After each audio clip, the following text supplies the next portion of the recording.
Bismillahirrahmanirrahim. Assalamualaikum warahmatullahi wabarakatuh.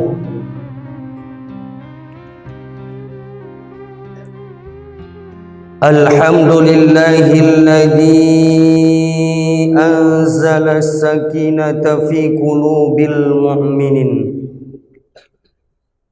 liyazdadu imanan ma'a imanihim wa ala rabbihim yatawakkalun.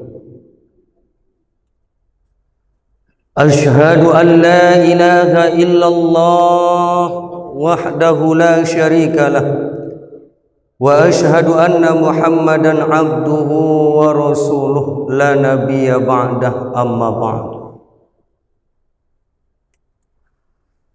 Kembali kita bersyukur kepada Allah, alhamdulillah, berkat curahan rahmat, nikmat dan hidayah, sehingganya pada siang hari yang berbahagia ini Allah masih memberikan kepada kita nikmat iman. Kemudian Allah berikan kepada kita nikmat kesehatan, sehingganya kita dapat menunaikan kewajiban kita, yaitu salat zuhur. Mudah-mudahan segala rangkaian ibadah kita diterima oleh Allah Subhanahu wa ta'ala. Amin amin ya rabbal alamin. Sembari dari itu salawat dan salam kepada baginda Nabiyuna Muhammad sallallahu alaihi wasallam. Akeci Allah dalam Al-Quran, al-yawma la yanfa'u malun. Nanti ada satu masa ketika Allah telah mencabut nyawamu, Allah telah hilangkan rasa dari dalam dirimu. Malun, tidak berguna hartamu lagi, tidak berguna pangkat jabatan semuanya, wala banun, dan tidak pula berguna lagi anak. Semuanya ditinggalkan. Apa yang diharapkan? Illa, kecuali man atallaha biqalbin salim, hati nan barasih, hati nan jernih, hati nan suci menghadap Allah. Maka bapak-bapak kaum muslimin yang dimuliakan Allah Subhanahu wa ta'ala, kita dituntut perbanyak bersolawat kepada Rasulullah sallallahu alaihi wasallam. Kok nyampang hidup besok, satu-satunya manusia yang mampu memberikan syafaat. Apa itu syafaat? Pertolongan. Siapa orangnya? Rasulullah sallallahu alaihi wasallam. Adakah manusia semulia dia? Tidak ada lagi. Sempat bapak dan ibu solat, tidak pernah ibu sampaikan nama suami ibu di dalam solat. Tidak pernah bapak sebutkan nama orang tua, nama istri bapak ketika solat. Apa yang disebutkan? Yang wajib disebutkan nama Rasulullah. Makanya satu-satunya manusia yang tak sah solat, fabatola solatahu, batal solatmu kalau tidak disebutkan namanya, adalah baginda Rasulullah sallallahu alaihi wasallam. Maka at-tahiyatul mubarakatu salawatu tayyibatu lillah. Assalamu alayka ayyuhan nabiyyu wa rahmatullahi wa barakatuh. Assalamu alayna wa ala ibadillahi shalihin. Ashhadu an la ilaha illallah wa asyhadu anna Muhammadar Rasulullah. Siapa yang tidak menyebut nama Rasulullah ketika tahiyat itu, fabatola salatahu, batal salatnya. Maka mulialah Rasulullah sallallahu alaihi wasallam. Kewajiban salat tidak disebutkan namanya di dalam salat, maka tak berterima salat kita. Maka perbanyak bersolawat. Allahumma salli ala sayyidina Muhammadin tibbil qulubi wa dawaiha wa afiyatil abadani wa shifaiha wa nuril absari wa diyaiha wa ala alihi wa sahbihi wa sallim. Mudah-mudahan siapa yang bersolawat kepada Rasulullah, insya Allah mendapatkan yang namanya syafaat beliau. Amin ya Rabbal. Bapak Ibu kaum muslimin yang dimuliakan Allah Subhanahu wa taala, yang pertama yang sama-sama kita muliakan yaitu pengurus masjid kita. Karena berkat dedikasi beliau, ada acara wirid, ada acara kultum di masjid kita, itu juga mengalir pahalanya bagi beliau. Kita doakan kepada Allah, mudah-mudahan pengurus masjid kita senantiasa Allah berikan kesehatan, mudah rezeki. Amin ya rabbal alamin. Bapak Ibu yang dimuliakan Allah Subhanahu wa taala, yang sama-sama seterusnya saya hormati, hadirin wal hadirat yang saya banggakan.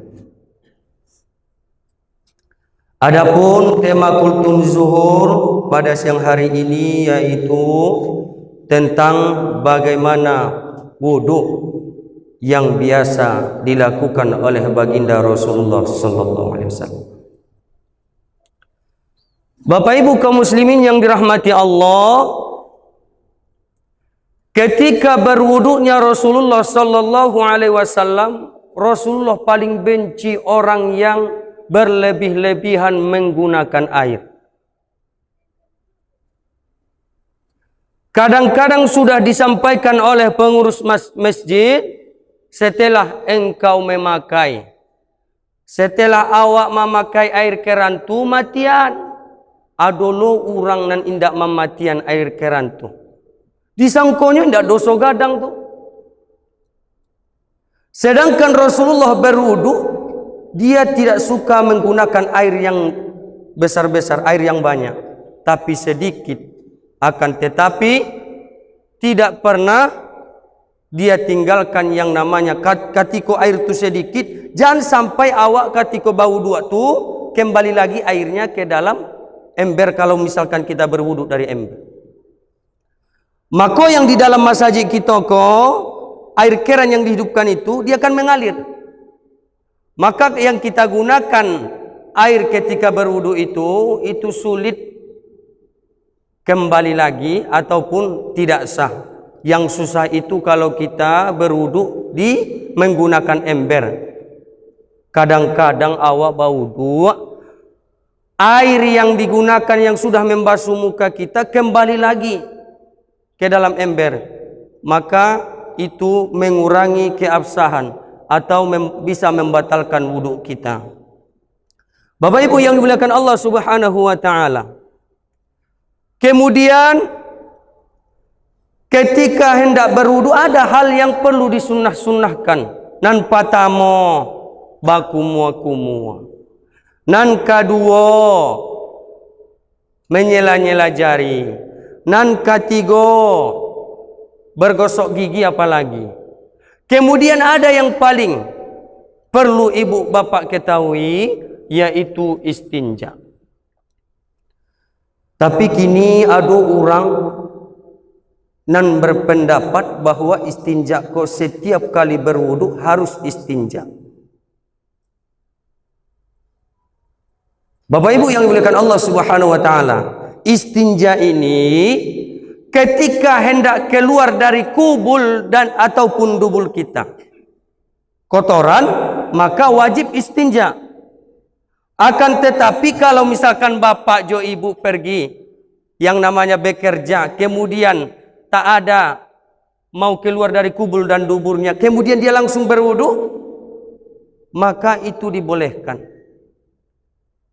Kece orang-orang dulu, kalau seandainya tidak beristinja, keceknya tidak sah sholat. Padahal kan orang istinja ketika keluar kotoran. Bapak Ibu yang dimuliakan Allah Subhanahu wa taala, maka istinja ini ada kalanya wajib. Kapan wajib? Pada saat dia bangun dari tidur. Karena kalau kita sudah bangun dari tidur, misalnya di pagi hari, pergi ke masjid yang kita cintai ini, maka wajib kita istinja. Kenapa demikian Ustaz? Sebab kita tak tahu anan keluar pada saat kita tidur. Maka yang mewajibkan beristinja ini ketika kita itu tertidur. Kemudian kalau seandainya kita jualan menggaleh, pada saat itu kemudian kita mau pergi sholat, kita tidak mau kencing dan kita tidak mau buang air besar, kemudian kita langsung berwudu saja, boleh. Bapak Ibu yang dimuliakan Allah Subhanahu wa taala, jangan sempat kita itu palik dalam hukum. Kadang-kadang ada orang model itu. Bapak Ibu yang dimuliakan Allah Subhanahu wa taala, bagaimana wudu Rasulullah sabananya? Nan patamo katikonyo membasuh muko itu disunahkan 3 kali, kemudian katiko basuhan patamo dibacoan niat. Letak niat awak katiko awak baudu basuhan patamo. Kemudian ada bahasa Arabnya Ustaz, ada kece orang dalam hati. Maka pada saat awak baudu, bacuan dulu, hidupkan air keran, kemudian bacuan dulu. Nawaitul wudu'a li raf'il hadasil asghari fardolillahi ta'ala. Baru kemudian pada saat basuhan pertama, bacuanlah di situ dalam hati, sangajo aku berwudu untuk menghilangkan hadas kecil dari seluruh tubuhku karena Allah Ta'ala. Kapan Bu? Basuhan pertama. Kemudian Rasulullah SAW basuhan kedua juga beliau membacakan doa. Maka kalau kita baca kitab Minhajul Abidin, sarahnya itu adalah kitab Bidayatul Hidayah. Sarahnya Bidayatul Hidayah, dalamnya tu Minhajul Abidin, itu karangan Imam Al-Ghazali. Bagaimana berwuduknya Rasulullah itu diterangkan di dalamnya. Basuhan kedua dibaca Allahumma bayyid wajahi. Siraman basuhan yang kedua, Allahumma bayyid wajahi binurika yauma tabyaddu wujuhu a'daika. Ya Allah, ya Tuhanku, putihkan wajahku ya Allah. Nanti ketika kita lah meninggal dunia, dimasukkan ke alam barzah. Apa itu barzah? Pemisah. Kemudian nanti kita akan dibangkitkan menuju padang mahsyar. Pada saat di padang mahsyar, siapakah umat Rasulullah? Siapakah hamba Allah yang dia cintai?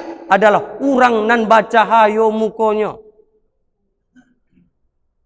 Maka Allahumma bayyid wajahi, ya Allah putihkanlah wajahku ya Allah. Binurika, dengan cahayamu. Yauma tabyaddu wujuhu a'daika. Dan jangan ya Allah engkau hitamkan wajahku seperti hitamnya musuh-musuhmu. Maka didoakan ketika berwuduk tubuh, supaya bisa awak dibangkitkan oleh Allah dalam keadaan muka yang barasiah, bercahaya. Bapak Ibu yang dimuliakan Allah Subhanahu wa taala. Bapak Ibu yang dimuliakan Allah, karena waktu pula lah yang mengakhiri tema kita pada siang hari yang berbahagia ini. Ingat Bapak Ibu yang dimuliakan Allah, jangan sekali-kali kita yaitu membuang air, terutama menghidupkan keran lalu kemudian tak dimatikan lagi. Itu dosa gadang. Kemudian dan kedua, doa-doakan muka kita ke barasiah bisu dabo. Di padang mahsyar bisu barasiah supaya indak merasakan matahari nan sajang katu. Bapak Ibu yang dimuliakan Allah, ini yang dapat ambo sampaikan. Mohon maaf atas segala kekurangan. Wallahul muwafiq ila aqwamit thoriq. Assalamualaikum warahmatullahi wabarakatuh.